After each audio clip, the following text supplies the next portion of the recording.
I have to click OK. All right. All right.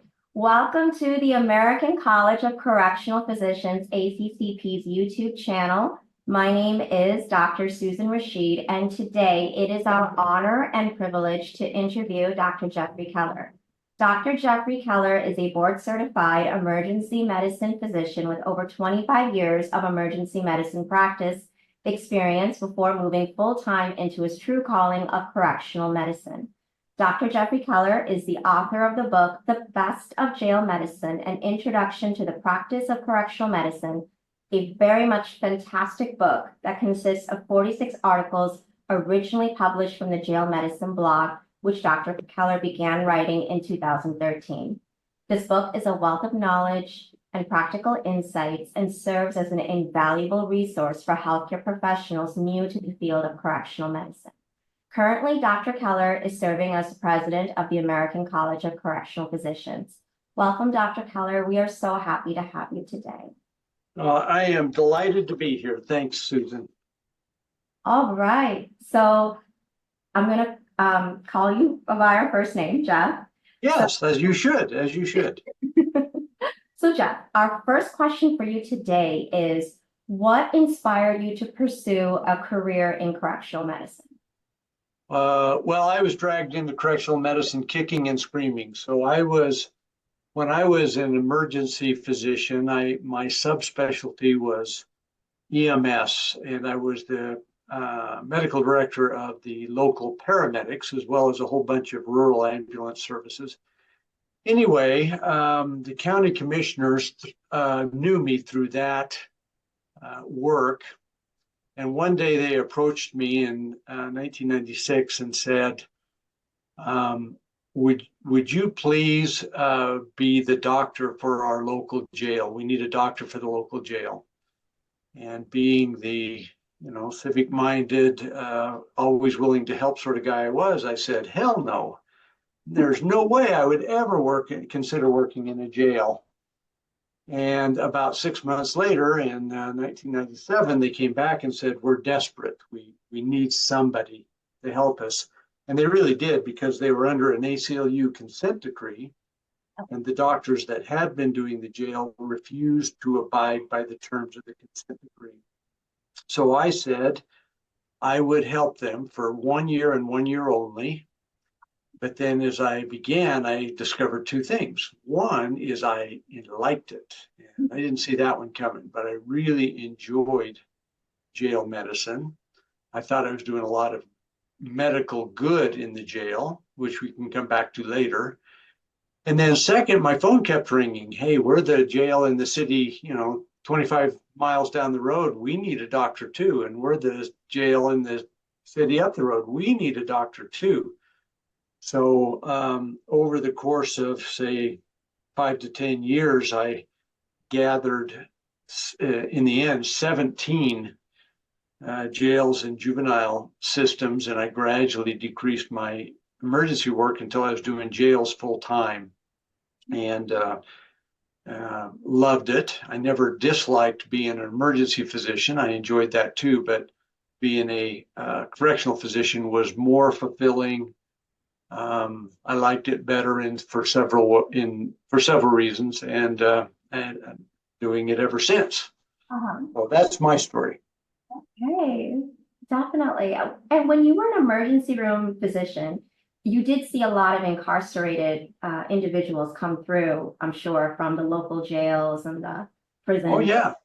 So when I was doing both, so there was a period of about 5 to 10 years that I was doing both. And I would go to the jail clinic I'd see a person, I'd be in the ER, and I'd see a person that I'd recently seen in the jail clinic in the ER. Oh, when did you get out? Yesterday. And then I'd go back to the jail clinic, see the same person again. When did you get rearrested? Yesterday. And so anyway, yeah. So some of the, so I had been seeing people as an ER physician for a while. But it's different looking at it from the other side, definitely different. And it has a lot in common with emergency medicine. So the transition wasn't too hard. What are some of the downsides or challenges of working in the field of correctional medicine? That's a very good question. And a lot of people just instinctively think, "Wow, correctional medicine has gotta suck. It's got to be bad and hard, and hard to work with those people and stuff." But that isn't the hard part of correctional medicine at all. I should preface this by saying what the downside of being an emergency physician is. The downside for me of being an emergency physician is call work. So being on schedule where you're working nights and then you're working days, and then for me, that for 25 years, that was very, very hard. That's the worst part of being an emergency physician. Mhm. You don't have that at all in correctional medicine.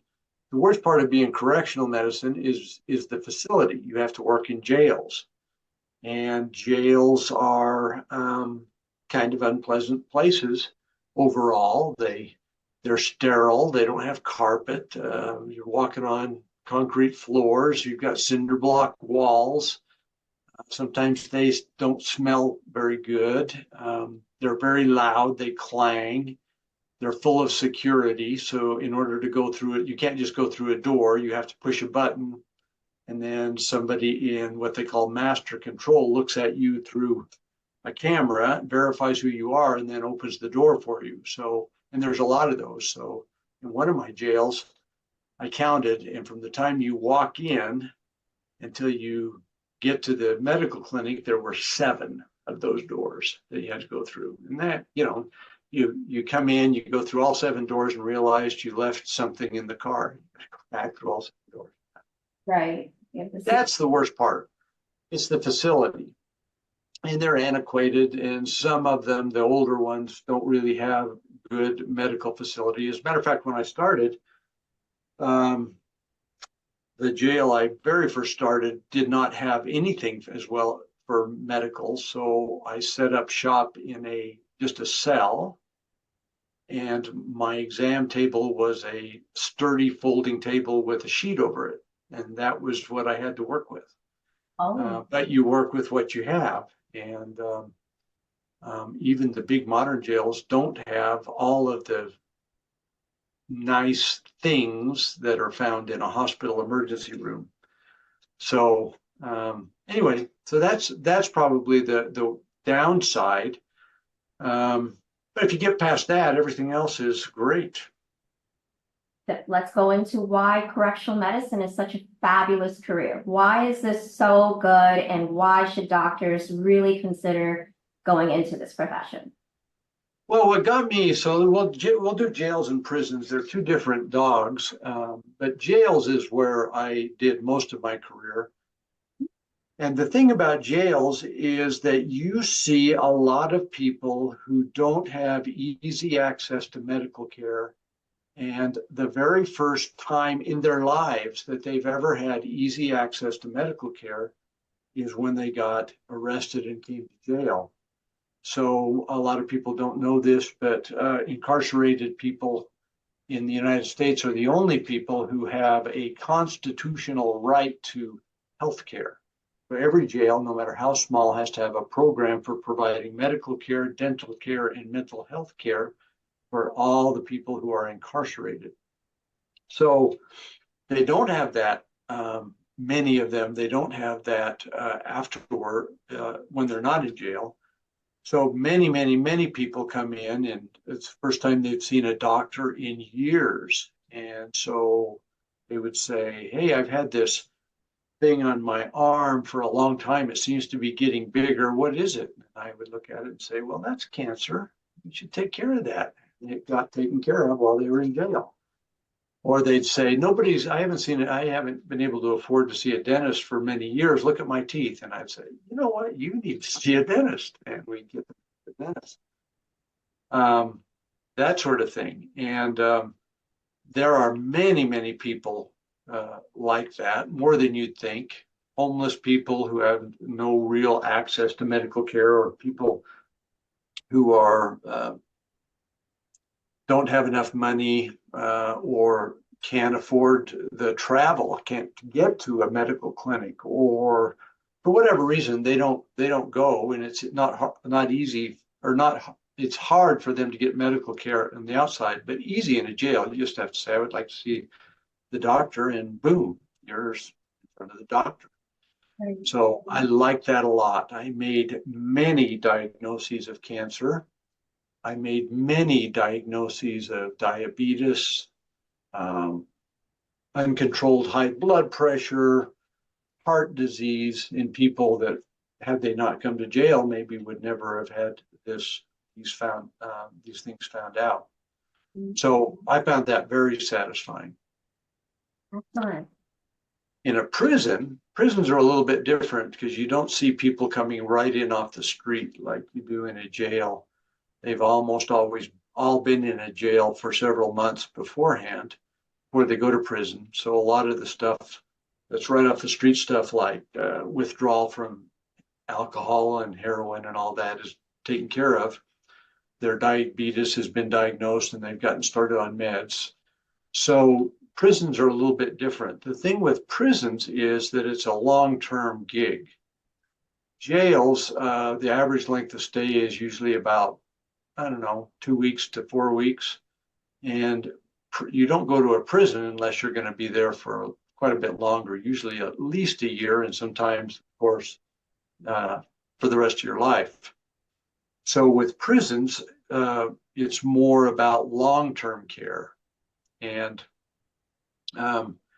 making sure that people have all of their for example, screening tests, their mammograms and their yearly physicals and how they're doing, sort of thing. The thing that's really good about, I think, about prison care is that you get to see the patient through his or her whole life long term. You don't lose people to follow up as it happens in the outside. So, for example, I have a very good friend who recently was diagnosed with cancer. And my friend had a family practice doctor, but the family practice doctor may never see him again because now he goes to the cancer doctor, right? So you can, if you're a general practitioner or a primary care practitioner, you can lose patients to specialists that way. They have a heart attack and you don't see them anymore because they go to the cardiologist. But in a prison, you always see them. You see their progression. You see them get better from cancer. You see them get better from after they were diagnosed with had a heart attack and stuff. That's very gratifying as well. Right, right. How has your experience as a correctional medicine physician shaped your leadership style as the president of ACCP? Well, I don't know. That's a good question. I don't even know what my leadership style is. I know that you have to be. We had to do a little bit of advocacy for our patients in the ER. So I would have a patient that I thought needed to be admitted, and the hospitalist would say, "No, I think they can go home," and I'd have to advocate and take that up by a factor of 5 or 10 or 20. And you have to be an advocate of your patients. Mm-hmm. So you have to be a little bit more aggressive in getting them their health care. So if an administrator says, no, we can't afford that, you have to take that, you have to find a way around that. Or if a lot of times specialists in the community don't really want to see incarcerated people for various reasons, and you have to get around that too. So perhaps I've become a little more aggressive in my leadership style as a result. That's great. That's wonderful. Being an advocate for the incarcerated population. That's wonderful. And so as the current president of ACCP, what are your goals? What do you hope to accomplish during your tenure? Well, ACCP has kind of the same goals as all of the specialty groups in correctional medicine, the National Commission on Correctional Health Care, NCCHC and the American Correctional Association, ACA. We want to improve conditions for the incarcerated, but also for the people who work there, for the nurses and the doctors and even the security staff that work there. We want to improve things. And things are improving gradually, but we have a ways to go. But that's what I want to accomplish, is to overall improve the healthcare, the way healthcare is provided and the way it's administered. I want that to improve. Some jails and prisons do an excellent job, and some jails and prisons do not. So there's quite a range. And I'd like to bring everybody up to the standard of doing a good job of providing good medical care. Would you share with our audience some of the unique healthcare challenges that are faced by the incarcerated population? Well, in jails, one of the unique challenges is what used to be called addiction and now is called alcohol use disorder or opioid use disorder, where they come in and your immediate concern from a medical perspective is getting them through the withdrawal process. And withdrawal from alcohol and withdrawal from opiates can be deadly. People die from that. So you have to be careful and treat everybody. So one of my mantras is that you treat everybody in withdrawal. You don't just treat some, you treat everybody. But then once they're through withdrawal, if you treat them for withdrawal successfully and they've gone through withdrawal and then they get released from jail, almost always they're just going to resume their use disorder, their addiction. Mm-hmm. So one of the challenges is bringing long-term treatment for opioid use disorder, heroin and fentanyl dependence and alcohol into the jail. So that's one of the things that's getting a lot of traction now. And from a community standpoint, of course, you want to treat them while they're in jail. Another one is as you incorporate the medical care in a jail with the community, if the community has a problem with, say, sexually transmitted diseases like chlamydia or even syphilis, here they are. Here are people who, in a place where you can screen them and treat them and get them treated in a very convenient fashion. You just have to have the money and the manpower to do it. But once you've done that, the community benefits, because once they get out of jail, they won't have chlamydia or hepatitis C or whatever it is that you can get treated in the jail, so they won't pass it on to anybody else. So that's another thing challenging is getting agreements and incorporating jail and prison healthcare with the overall community. One of the things that we want to do is have seamless transitions. So if someone is getting medical care in the community, we want that to continue while they're in jail. The same medications, the same planned treatments. And then when they're discharged from the jail, let's say they're in jail for a month or 6 months, when they're discharged, we want them to seamlessly go back into the community the same way. They've got their medications, they've got appointments for follow-up, they've got everything arranged. That's another aspirational goal. It doesn't always happen well in jails or prisons. There's a movement now in correctional medicine to make that happen better, and that's a good thing. Speaking of which, looking ahead, what are some of the strategic priorities and future initiatives that the ACCP board aims to focus on to improve the standard of healthcare within the jail and prison system? Well, there's two for me. One is education. So correctional medicine is different. It took me actually maybe even longer, 3 years to really appreciate the differences and nuances of how correctional medicine is different than medical care in the community. And so if you take a primary care physician or primary care nurse practitioner, you throw them in a jail without any training, it can be like throwing them in the deep water and the pool and say sink or swim, and some will sink and some will swim. But it will do a lot better if you teach them and tell them what to expect and some difficulties to avoid.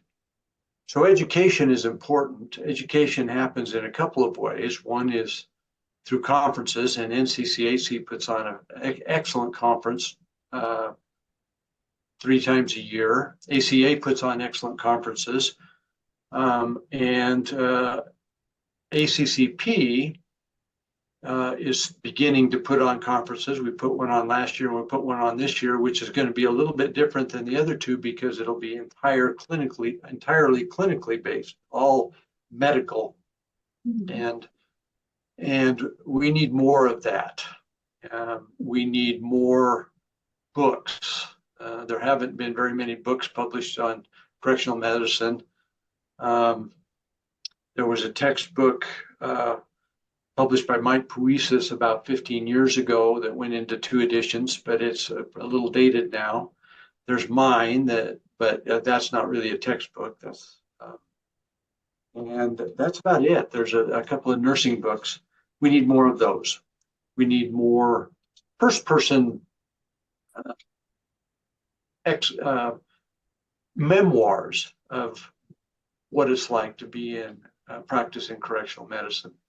So all of that educationally is, we need that. And then we need more people we need to increase the visibility of correctional medicine in the overall medical community. We've kind of been hidden under a rock or something.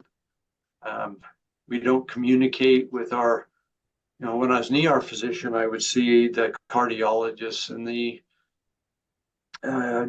OBGYNs and all of the specialists like all the time. And I'd say hi and get to know them on a personal level. If you practice in a jail or prison, it's a little harder to do that. You can, but you got to work on it, and it's worthwhile working on it. But that's another thing, integrating our specialty into the overall medical community. Absolutely. What happens with correctional healthcare professionals and physicians, nurses, is they get isolated. They become absorbed in being in the jail or prison, and then being able to connect with other professionals outside. It ends up becoming more challenging because in the hospital or clinic system, everyone is together. Like you were saying, you're an ER doctor, you were seeing a cardiologist, they're in the medical floor, you were seeing the gynecologist, they're doing surgery, what have you, and all of you guys would congregate together, perhaps in the cafeteria or the parking lot or what have you, or they would come down to the emergency room to see you and speak with you because the patient is being admitted and now the hospitalist has to take over, and then the gynecologist may have to do surgery on the patient. So there's that opportunity to connect. Whereas in corrections, because there's so much security involved, it ends up becoming more challenging to connect. But with the use of technology, this could change. So is there anything else that you would like to add or share today, Jeff, for our audience? Anything else that as we launch our YouTube channel initiative? And well, I can't think of anything right now, but as within an hour of ending this, I'll think, dang, I should have talked about this, and perhaps I should have talked about that. So let's make an agreement that within the next year that we talk again, and we'll have other things to talk about. I'll think of things, you'll think of things, and we'll have other stuff to talk about. Steph, I want to thank you for spending time with me and with all of us today. We are all looking forward to further exciting conversations with our esteemed healthcare leaders and professionals in the field of correctional medicine. And we will stay tuned for more from our esteemed guests. Yep. Thank you.